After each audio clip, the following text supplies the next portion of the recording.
জনগণের বিরুদ্ধে যে মানবতা বিরোধী অপরাধ হচ্ছে তার জন্য সংশ্লিষ্ট সকলকে দায়বদ্ধ করতে হবে।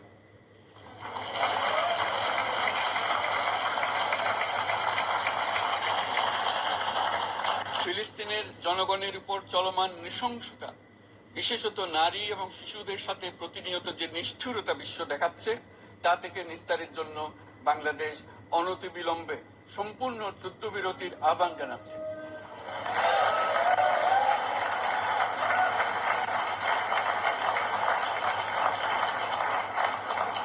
দ্বিরাষ্ট্রভিত্তিক সমাধানেই মধ্যপ্রাচ্যে টেকসই শান্তি আনতে পারবে। তাই জাতিসংঘ সহ আন্তর্জাতিক সম্প্রদায়ের সকলকে এর বাস্তবায়নের জন্য এখনই উদ্যোগ নিতে আহ্বান জানাচ্ছি।